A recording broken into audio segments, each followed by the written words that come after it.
Let us begin the press conference for the Geox Rome E-Prix of 2019. We've got Roger Griffiths, the team principal of BMW I Andretti, Sylvain Filippi, managing director of Envision Virgin Racing, and Michael Carcamo, global motorsport director of Nissan EDAMS for the team principals. And then in 15 minutes time we'll have the drivers joining us as well. So Roger, we'll start with you as you're in the middle. Welcome to Rome. We're now approaching the halfway point in the season. Antonio is having a very strong year. This is what you've wanted for 5 years in Formula E, I suppose. Yeah, no, it's a good place to be coming into the European portion of the season.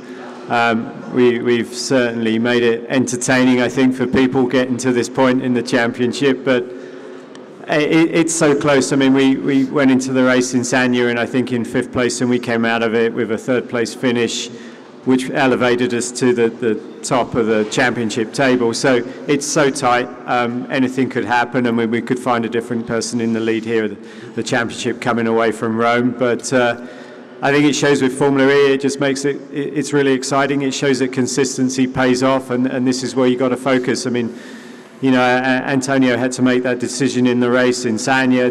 Does he go for second? Does he try and go for the win?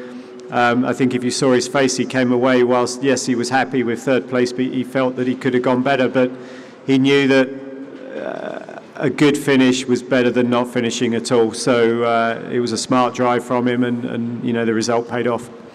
The team are 5th in the standings. Obviously, apart from Marrakesh, what's been holding you back from getting both cars up into the points, the big points regularly? Yeah, I mean, Alexander's he's really had a run of bad luck, unfortunately. He's had a couple of incidents where the car has not finished. I mean, contact in Sanya, contact in Mexico City, really put him on the back foot. The penalty in Santiago. So it's his rookie year in Formula E, and he's having a little bit of a baptism of fire, I guess. I mean, he's got the pace, and he's shown it in the practice sessions, both cars in Superpole in Sanya. So he's got the pace of Antonio. The team is fully behind him. You know, we love having him in the team, and his contribution from a technical perspective is extremely strong. So I think it's just it's tough. This is a tough championship. There's no training ground for it. And, you know, a number of the guys here have done 50 races or better part of 50 races, and Alexander's on coming into race number 7. So he's got a long way to go to get the experience of those guys, but I'm sure the results will come, and we're excited for him. Okay, best of luck for the weekend. Sylvain, turning to you, welcome back. Thank you. How would you rate Envision Virgin Racing's season so far? Well, pretty good, obviously. We are still top of the standings, but I'm very aware, as Roger just said, that it's very close. So being in top of the standings when you have many teams separated by 1 or 2 points doesn't mean much. It means that we can all make a lot of difference on the forthcoming races. So yeah, we are doing well. We are doing really well. We're competitive. We have good drivers. The car package is really strong. But now it's a question of, as usual in Formula E, putting it together and being very professional and making sure that you optimize every free practice session, quali and race. And you know, it's the same as normal, but every year it's harder and harder. Sam won here last year. Does that give you confidence? Is it a circuit that suits you, or is it a totally different playing field this season?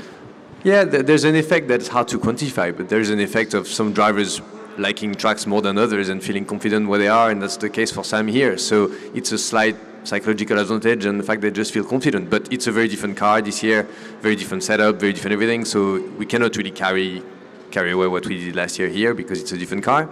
But we are in a good place. The team is confident, and it's not a disadvantage, put it that way. Great, best of luck for the weekend. And Michael, turning to you. Ollie Rowland was very impressive in Sanya. The pace is there, but again, still that conversation about getting a race win is difficult. Absolutely. As both gentlemen mentioned already, their seasons, I'd say, would started very strong. In our case, I'd like to say we have a first half and second half. And now, after the race in Sanya, we can really step up from that moment and really take the second half at the same kind of positions that we did at the end in Sanya. We struggled ourselves, a lot of teething problems. Again, rookie driver for us, our rookie season.